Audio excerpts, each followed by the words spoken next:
Hello guys and welcome back to my channel. So today I'm going to be putting Fenty to the test with this translucent setting powder and comparing it to the OG, the ultimate, the queen of queens, the Beyonce's powders. This is the Laura Mercier translucent powder.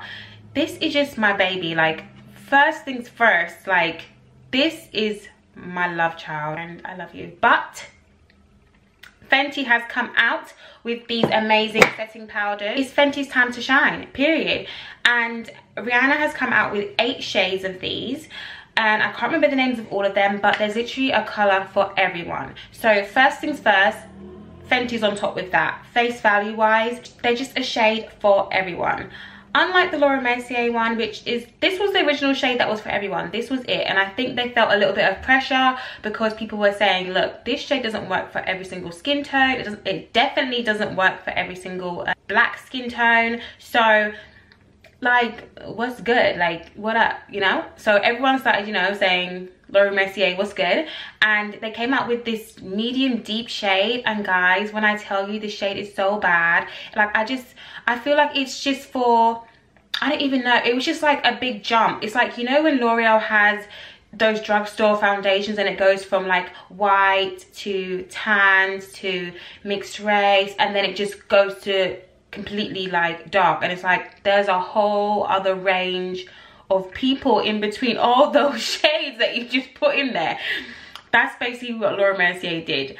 So face value wise, I think Fenty wins because it has far more shades.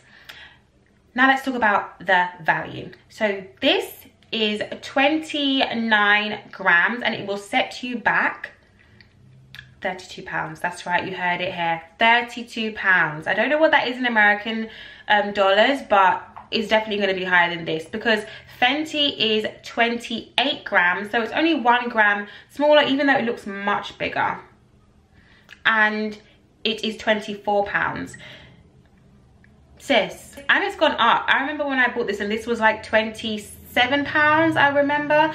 So £32 is a big jump. I know for a fact this has gone up because I did not spend £32 on this at all. So let's go into the texture. I'm going to put the Laura Mercier on this side and the Fenty on this side. So let's go.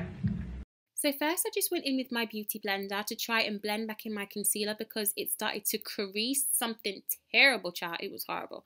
Then I just went in with the Laura Mercier. I tend to use a small amount of powder because I like to build it up. You don't really need to use that much. It depends on how bright I want my under eye. Then I just went in with the Fenty Beauty, and the smell of this is so divine, you guys. It smells amazing. So I think that the Fenty has more of a yellow undertone. It is the banana shade, and there is a slight shimmer to this one, but they're pretty seamless when you kind of look at them. You won't necessarily know that they're two different products, so I was really happy with that. Okay, so I'm back. I've let the setting powder sit for a few minutes, and what I will say is that for the price, £24, and it being 28G, only 1G, I keep saying G, 1 gram smaller than the Laura Mercier, I think this really does trump. I got this in the shade Banana because I do love a bright under eye, as you can see. What I will say is that this is just so noticeably more finer than this. This is still fine, like it's nowhere near as thick as like Revolution or is it Airspin or Aerospin or whatever it's called. So it's still a very fine setting powder. However, this is just, I don't even know what it's made with, but it's so fine. But the Fenty Beauty powder has such a lovely smell to it. When I put it on, that's why I was like, oh my god, this smells great. Whereas this doesn't really have a smell at all, which is fine. As long as it doesn't smell like chemicals, I'm all good. So, I mean, you can't really tell much difference, can you? Like, I don't think you can really tell. When I look in the mirror, I can kind of see that this one has a bit of a darker undertone, which it does because this is banana and this is just, you know, regular translucent.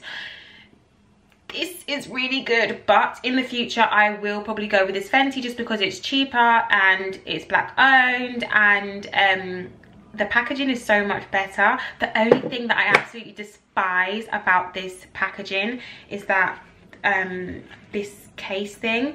I have tryphobia, so when I don't even want to show you guys because honestly when you lift this little lid thing up, it has an imprint of like F and B of obviously Rihanna's initials, and